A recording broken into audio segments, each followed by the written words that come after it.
อยู่เนอะห้องนอนไปต้นตอนเจอปัญญาเนาะนะเป็นนอนตอนว่าเก่งนะเป็นนอนเจอจงตอนช่วงนี้ใช้เนอะเดียวปันนินปันในคำเนาะตายเนี่ย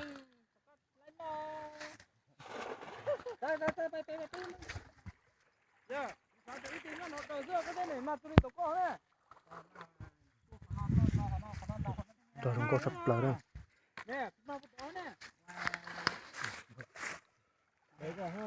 không có thịt tiền à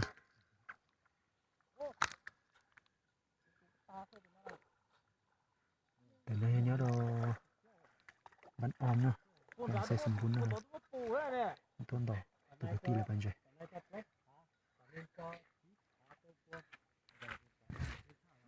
à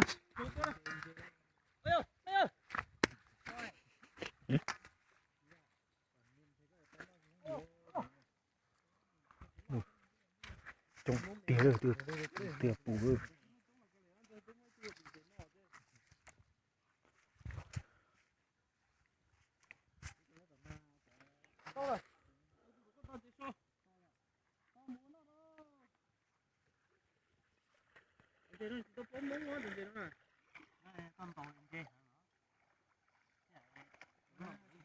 câu là thế này sát thế ít câu à rồi ra ra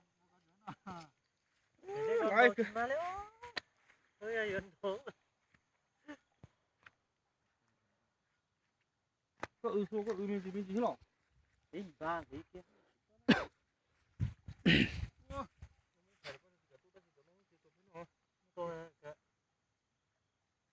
cái thỏ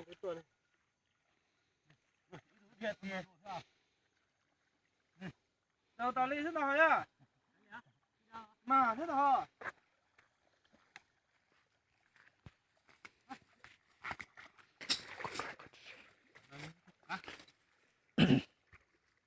ô mà lên cất khổ ha lấy tiền ra đây mà không kê đấy bổ nọ thôi lúc trước khổ mà cũng khổ mà chút chứ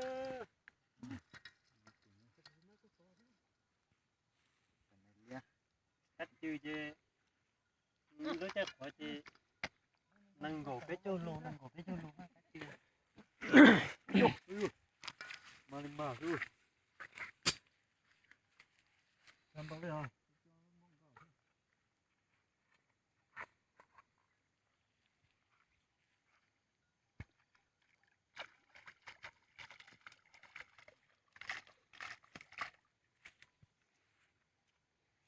nó này bố tôi gió ha rõ ha cái này món này có nhiều này nó nè mà rụng nó nè đây đây nó sẽ tôi rõ này thế rồi người ta chỉ uống xong rồi tôi coi chín rồi không có tạ dạ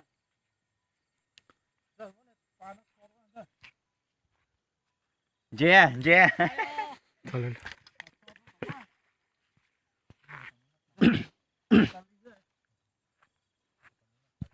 sau đó là thế chứ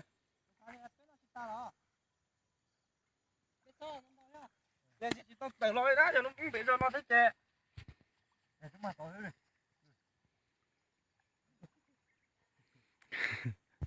nè con thì tao tẩy ôi cái tao xin cái chim mua này cái mua cái chim nhóc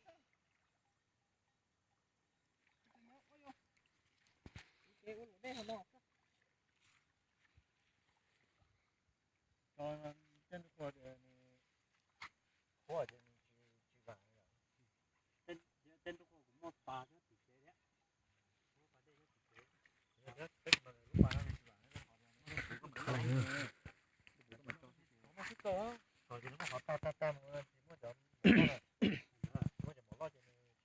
bà đây giờ lấy có nó thì đi về thế lo mua cho mẹ khăn lo nó thì thế ha à nên chó căng tỉ mấy cái một chỗ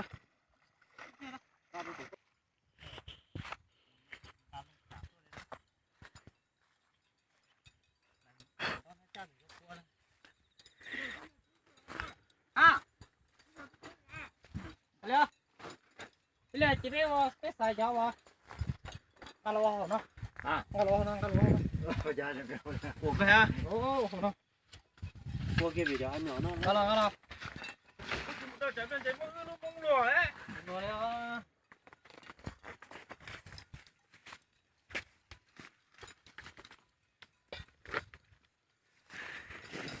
nó trong một nhiều rõ quá giờ.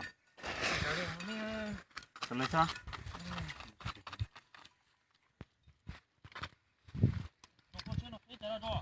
Nghe cái gì đó.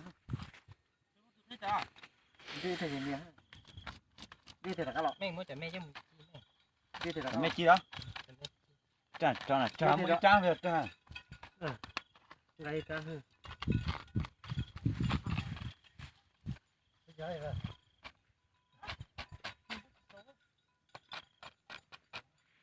Chỗ lo cậu quay hả?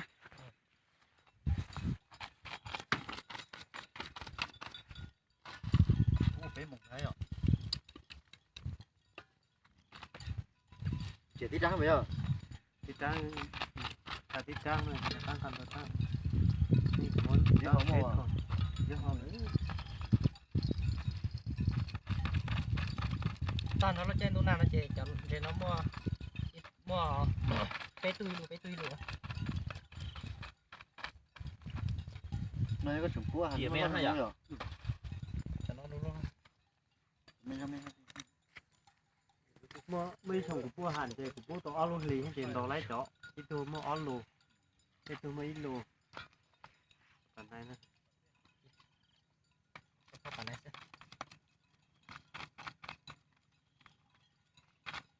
con đó rồi chạy chạy nó con đó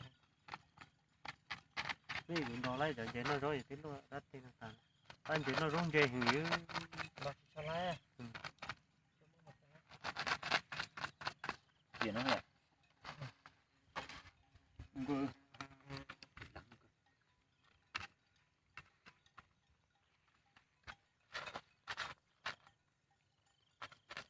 ô tôi chúa cắp bu chúa Tôi bắt nghe chúa quá. rồi mấy giá trị cho là tiền lò Mông à? đông hết. Như bây giờ nó lọt tổ tả này, này tôi quỳ nó này.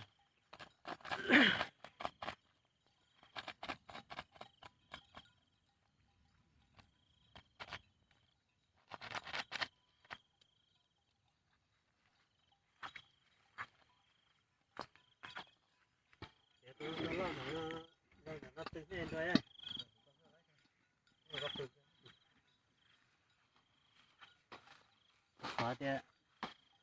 Mình chỉ tôi giờ lúc chạy khỏi gì rồi, ba tôi từ nhỏ ấy, nó thế này.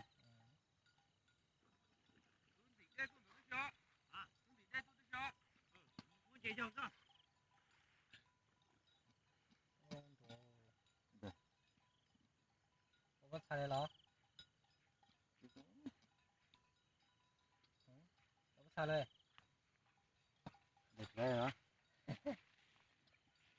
Chơi Chơi thì nó là không gì nữa. đánh tô một nồi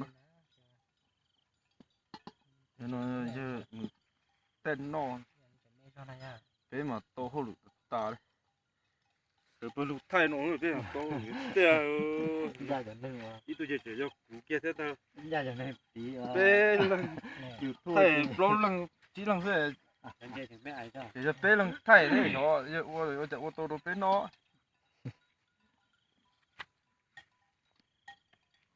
Được thay tin ba cái của tôi chỉ một cần tiền.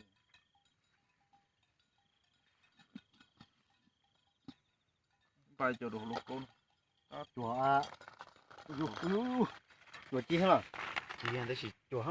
nó hồ giờ hồ kia mà tăng kia hồ mà có không thể nào hồ chẳng nghe sao Chi khác. chi đó Chỉ tiền thì bắt chùa thôi. Ra rất tiền. Can ha. Đã tiền nhau ta chết thì nói, bây giờ phải tất cả ai thì tuổi rồi phải tôi chuẩn ta chưa nào mà tôi muốn thì phải không bây giờ mày nhá Ai phải không tới rồi. Hay đó.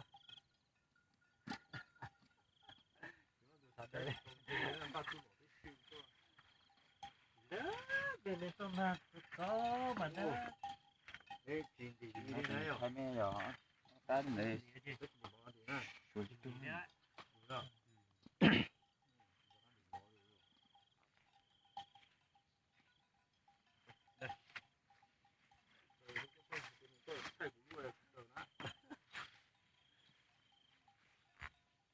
ăn thịt bò á.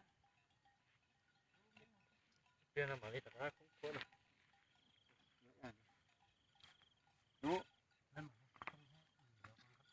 một lúc chết rồi Không mới nha. còn chưa Lúc cờ đó nè. Có tao lúc cờ đó nè.